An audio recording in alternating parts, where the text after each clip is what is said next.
Take over the game again, but for now they still have to play scared against the big team fight ults Virtus Pro at times. But VP have been doing a really good job of identifying the right targets to kill. They killed the Slardar. It might have been looking like he was rushing with Midas because he did have the gloves and he was sitting on it for a long amount of time, so they wanted to kill him while he was still weak. They've killed Invoker before he has his Midas, so they're really hitting Na'Vi where it hurts. Mid lane Na'Vi trying to put the pressure onto this tier 1, but looks like VP are going to react, wrapping back around after their successful tier 1 push towards the top. They've got a glyph and they do have RP up in 5 seconds, so they can actually fight this with both Chronosphere and RP. This fight will actually determine like the game a lot. This will determine who takes control at 15 to 25 minutes. Well, they do have the around the front line. They do not want to chrono him alone. No. They just don't find the opening, so they don't even try. They let Slardar just farm away at top instead. OG still holding on to this as Na'Vi back off. I mean, if you're Na'Vi now at this stage, is it, as you said, just all about general creating the space to allow Dendy to climb back? Because, there's a lot of things they need to do. They need to get Dendy back in the game. They need to spread out a lot so they don't get, like, chronoed into an RP. That would just be devastating for them at this point in the game. They didn't make sure that Phoenix is a supernova off. They didn't make sure be a kill rate counter initiation. Play jumping in, gets the call up onto a low hard times. VP are going to be there with the reaction. The chrono is going to hold general play, so no chance for a dunk out. Supernova will come through. Freezing field cancelled immediately by Dendy. Freeze Tornado. Arsenal drops the wards. They've taken down Yoku on the Void. Na'Vi in a good position at the moment. Dendi in the tree line. Seneko jumping forward as well with the Sunray. Bringing FNG down low. They'll lose the big bird, but they have found a second in return. G screwing forward, takes down Dendi as well. Making sure the VP for the time being that wants to come out on top. But Na'Vi still fighting on the back lines. Dunked down from General onto No Fear. 3 for 3. Ditchera, amplify out. They're going to look to continue to try and chase, but the blink out from G will be enough to defer them. So a 3 for 3 trade. At this point, an even trade is a win for Na'Vi, Ken. Invoker got its Midas, so Yeah. That personally is a win, but they may still. If he had the mana for a dunk there, Yeah. that would have been. Oh, He may still Ditchera! die. He might have to clean up a G, screwing Oasis, get away from my friend, but Ditchera with a drive-by slap down. Takes down the Slarker G. He's still got an RP, he'll use it on Ditchera. And he might just get this kill with the help of Yoku and FNG turning back up. No Fears there as well. And they will end up taking down this man. Can Ditchera play his way around this one? No, he can't. No, they talk, they won't save you this time. So they will punish the Slardar's presence, but nonetheless, him being there and his aggression did allow him to take down the Slark. Again, at the end, well, the Midas is really good for the Invoker, and that fight did allow him to finish it up. That's a big pickup. At the same time, I'm still concerned that the fact that Na'Vi are just trading when they need to be winning fights outright at this point. Good. Quick solo kill onto FNG. Okay, he tags in Seneko. Needs a +1. Gets the job done. FNG caught out. And Dendi, as you said, off the back of this kind of bit of action, he's starting to get the momentum back that he just was lacking for the first 15 minutes of this game.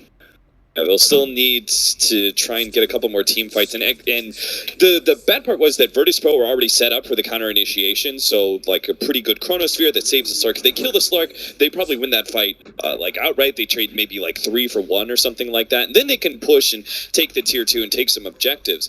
You look at this lineup from Na'Vi, it doesn't actually have a whole lot of high ground potential outside of the Shadow Shaman Serpent Ward. So when they take these kind of fights, they need to win them very clearly for them to have the numbers advantage to continue to pressure and take control of the map and take away these objectives so they can start thinking about ending this game, because we are on a timer for Na'Vi ultimately. Even if the Midas draws things out, and even if Ditchera in general are getting good amounts of farm and they're stronger and they're going to be better at 30 minutes than you expect Slardar and Axe to be, it still doesn't change the fact that the better late game is in the hands of VP. especially with no Midas on the Slardar, he's gonna trail as it seems. He was able to continue his net worth streak because of the Aegis, but doesn't seem to be so fortunate. Maybe heading into this mid-game VP, looking to set up a fight. No Na'Vi members around. I was hoping to find someone in that top jungle, but they will now start to make a move towards the whereabouts of Na'Vi. Na'Vi will have the high ground. It's all about the initiation at this point.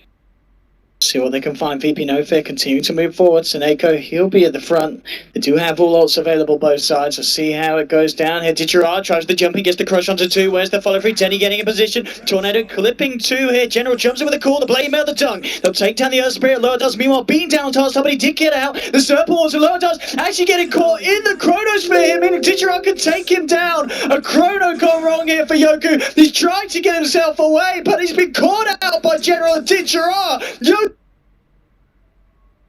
getting punished for his sins. FNG will end up actually finishing off Dendi on the sidelines, but the Chronosphere there not working out for VP. And a very selfless play from Art Style. He went in there and disabled the Magnus in the back, so he wasn't able to get the RP off, and he was definitely going to die, but he dropped his wards, he Hexy shackled them, and then that left enough time for them to finish off the frontliners with the Coaling Blade.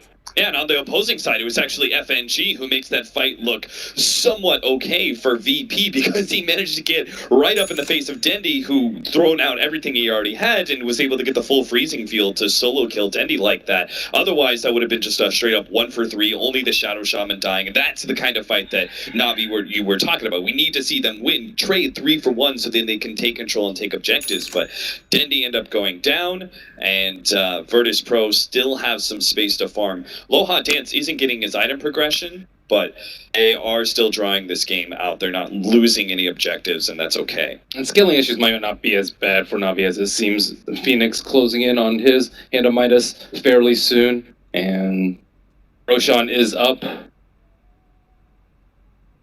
I guess the next Roche attempt is going to be where we're potentially big fun. Here's the recap. I mean, Cat, where's it go wrong? Really? The Chronosphere, if it actually catches the egg, it looks somewhat okay, but it's really unfortunate that he hit the Slark and that Ditchera sitting outside of it. Like, the combination of him not hitting the egg, but also hitting the Slark is really what makes the team fight go so wrong. Well, but if you look at it, it's just like both supports played the team fight pretty well. Like, Artstyle, his initiation was so critical for making sure that Navi did okay. I mean, as you said as well, the fact that FNG was able to kill off Tenzi, that pretty much saves it from being a total disaster for VP guy, because it's such a huge kill killing that Invoker. Yeah, managing to keep him down, get some... Now he's got level 2 freezing field. Who the hell knows what that's going to mean in the next few minutes, but... See, it's all about the big team fight ults from VP. If they have them, they can stop Navi from being so aggressive. They can't actively try and take that fight. Otherwise, they have to stay away from Navi. It's like this next fight is going to be all about the Aegis, all around that Roshan pit. And that should be the advantage of Navi, just like we saw last time, where they throw down the Serpent Wards and they have the Supernova. That was when they had RP on cooldown, though, in Chrono. So I don't think they're not going to run into the pit, drop the wards with the amp damage this time. It's way too slow, and it's very, very dangerous. Lower Dance coming across, but they've got a sentry down, and immediately with the control, Hex out, gets forced away. Lower Dance will be fine for the time being, and actually pouncing into the pit, but the blink out for Ditchera. That's Shadow Dance used as well from a Lower Dance. She's going to have to sit on the back foot for a little bit, for a minute. All they have to do is wait out the Serpent Wards, and then they're in a really good position. Tornado with the blink two here. General jumps in the call, the blame out the really slowly, so I think it's just going to be a stalemate at the end of the day. Unless VP can wrap around. If they can like wrap around to the right side where the secret shop is, then I think they can take a big fight. They want to fight Navi, but not where Navi is postured very well that Phoenix can get his egg off for free, and Invoker will be free to fire his spells from the back line. Yeah, I think it's just like, I think a stalemate is to the favor of VP, where they could just they can still posture like 4 heroes around the Roshan pit just to make sure Navi don't do it, and they could let Aloha Dance go wherever he wants. I don't think they necessarily need to go for the fight here. It feels a little bit like an unnecessary risk, but... Straight in with the RP, it's only on 2-1, he's trying to initiate the fight here. G Supernova coming out below, does post the BKB with the help of FNG. Nice tries call. to get the egg for the call, it's going to be Seneko, gets the egg off, they've lost 2, and Aloha Dance on the retreat now. Ditchera blinking for, living the chase down, Shadow Dance. TP out is the aim of the game here from the map, but this crush comes just in time as the BKB.